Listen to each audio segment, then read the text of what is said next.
अऊज़ुबिल्लाहि मिनश्शैतानिर्रजीम बिस्मिल्लाहिर्रहमानिर्रहीम अल्लाहुम्मा सल्लि अला सय्यदना मुहम्मद व अला आलि सय्यदना मुहम्मद व बारिक वसल्लम।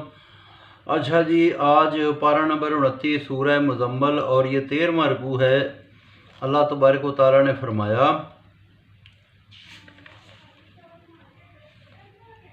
कि ए काली कमली वाले, नबी पाक सल्लल्लाहु अलैहि वसल्लम से ख़िताब किया डायरेक्ट कि ए कमली वाले, रात को क़याम कर।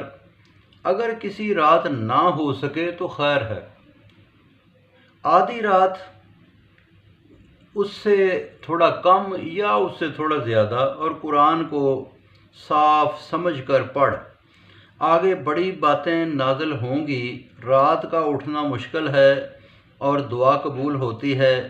दिन में मसरूफ़ियत होती है। ज़िक्र कर अलग होकर, उसका ज़िक्र कर जो मशरिक़ व मग़रिब का मालिक है और इलाह है। काफ़िरों की बातों पर सब्र कर अलग होकर।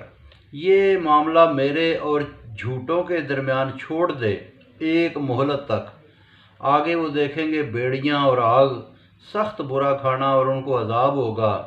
जब ज़मीन कांपे, पहाड़ रेत बन जाएंगे। फ़िरौन की तरह तुम्हारे पास भी रसूल आया। इनकार पर जब फ़िरौन ने इनकार किया तो उस पर वबाल आया। इनकार करोगे तो क़यामत में कैसे बचोगे?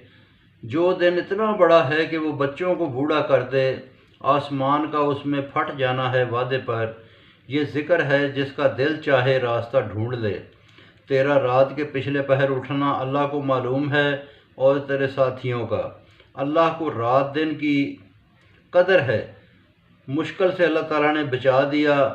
जितना हो सके आसानी से कुरान पढ़ दिया करो। कुछ बीमार हैं, कुछ मुसाफिर, कुछ वसीला रोज़गार ढूंढते हैं, कुछ मुजाहिद हैं। तो जितना आसानी से हो सके कुरान पाक पढ़ा करो।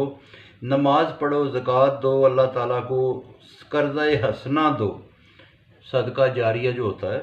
जो भेजोगे तो वो आगे बढ़ कर मिलेगा। इस्तग़फ़ार करो, अल्लाह बख्शने वाला मेहरबान है। आगे है जी सूरह मुदस्सिर। कहा कि ए लिहाफ में लिपटे हुए खड़ा हो और डरा लोगों को। बड़ाई बोल, कपड़े साफ रख और एहसान न जता, सब्र कर। क़यामत का दिन मुश्किल है। मामला मुझ पर छोड़ दे। जिनको मालो औलाद से नवाजा फिर भी वो लालच में रहा, वो मुखालिफ है, बुरा सोचता है, बुरा मुंह बनाकर गरूर में मुब्तला है। जादू बताता है मैं आग में डालूंगा जो पूरे जिस्म पर हावी होगी। उसमें 19 दरोगे हैं। पहली किताबों में भी यही तादाद का जिक्र है कि धोखा न रहे। मुनकर कहेंगे अल्लाह क्यों बताता है? ये उनकी बेराह रवी है। वो अपने लश्कर जानता है, लोगों को बताता है। चाँद की सुबह सादिक, तलुए आफ्ताब की। दोज़ख बुरी जगह है, अमल अपने अपने हैं। दाएं वाले जन्नत में होंगे। दोज़ख वालों से वजह पूछेंगे तो वो कहते थे हम नमाज न पढ़ते थे। मोहताज को खाना ना खिलाना, ज़ेद रखना और आखिरत में झुठलाना बताएंगे। क़यामत में सिफारिश काम ना आएगी। फिर वो गधों की तरह भागते हैं। हर कोई चाहता है कि हुक्म उस पर उतरे। उनको आखिरत का खौफ नहीं। ये ज़िक्र है जो चाहे याद रखे। याद भी अल्लाह की चाहत से ही होती है।